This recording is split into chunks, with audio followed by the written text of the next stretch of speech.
Let me introduce myself. I'm the motherfucking fucking boss.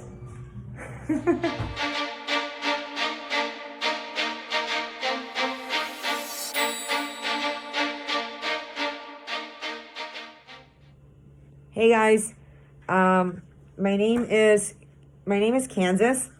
I am a frontline worker here in one of the hospitals in New York City. Where we got overwhelmed with the most patients, COVID patients.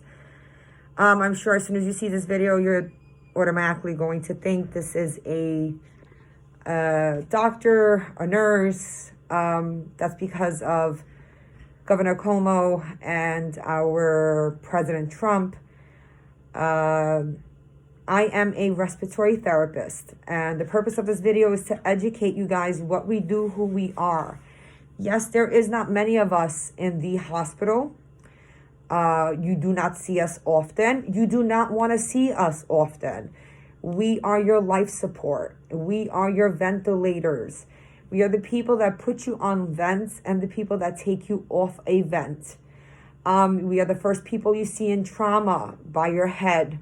We are those that put tubes down your throat and keep you alive. We are the ones that put changes on your vent settings. We are the ones that round with your doctors. So yes, we are not about 100 of us like the nurses are in the hospital. There is maybe 10 of us in the hospital. We are the ones that are running when there is a code, when people are dying, when there is a trauma, when there is an accident, and when there is a COVID-19. We are the ones that place you on ventilators. We are the ones that keep you on life support. We had to go through 4 years of college, just like your nurses, to do what we do, intensive schooling.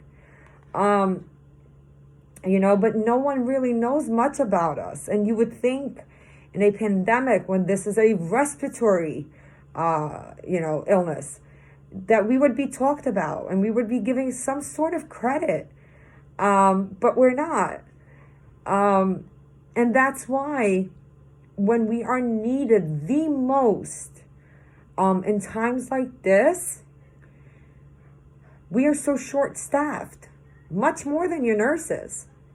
And that's because we are not educating our future and our adults that respiratory exists.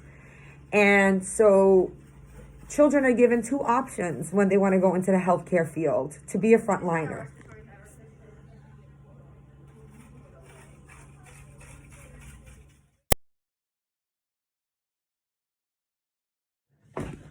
Sorry guys, I'm back. We had an intubation. I had to cut that video short. Hopefully I can put these two videos together and continue to talk about this. So, yes, so our future will be thinking that there's two fields to get into as a frontliner, especially because of this COVID-19. Either you are going to be a nurse in order to work in a hospital, and you are going to be, or a doctor. And these two things, and this is not true. A respiratory therapist is just as important as a nurse, as a doctor, as any healthcare field. A healthcare professional. The nurses and doctors will yell and scream and holler for respiratory immediately when someone is not breathing, when someone needs life support, when someone has shortness of breath. You don't need to be very educated about the healthcare field to know that your breath is everything. And if you feel like you can't breathe, we are the people you're going to see. We are the people that are going to keep you alive. We are the ones that fight to make changes on ventilators so that you get to walk out of here. And it's quite frankly a little bit irritating to me and to the rest of the therapists out there that have not been mentioned once. And I find it shameful. I love my nurses. I cannot do their job. I will not be able to push medication. I do not know much about their meds. They will not be able to make changes on a vent, and they will not be able to intubate someone and put them on life support. They will not be able to do our job, and we are not capable of doing their job.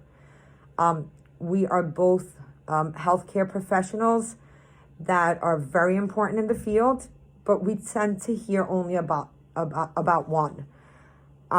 To our future, if you feel that you want to be in the healthcare field, think outside of the box. Not everyone that walks around here is an RN or an MD or a PA. There's so much out there. I'm looking to RT. We haven't been given any credit. Hopefully this video will teach or educate people about who we really are and the importance behind us, behind the scenes. As for the hospitals here in New York City, I was born in Brooklyn, raised in Brooklyn, moved out to Staten Island years ago. I am the oldest of 6 siblings. I have a very critically ill father. I have 2 children of my own. We are now starting to see protective gear get better. Not where we should be, because when you look at pictures of China's healthcare professionals and how they are shielded, when you look at Italy's healthcare professionals and how they are shielded, and you look at the American healthcare frontliners and how we are shielded, it is an absolute embarrassment. It's an absolute shame on our country. You know, we get patted on the back. Oh, yes, heroes, heroes, heroes.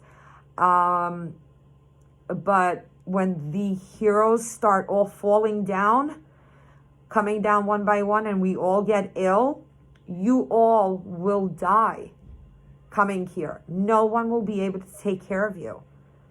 You know, if there's only 15 therapists in the entire hospital, not even that, and you come in here and you cannot breathe, your nurses will not be able to help you. If you are vomiting and you need medications and you need to be paralyzed, your respiratory therapist will not help you. You need your nurses and your doctors. So please show your support and your love by sending cards out to the hospitals about the love and the appreciation. Bring out water bottles, send water, send snacks, vitamins. We know that you guys can't send masks and protective gear to us, but you can definitely chip in a different way. Again, thank you guys. Hopefully this has taught you guys about who we are, and much respect. Stay safe.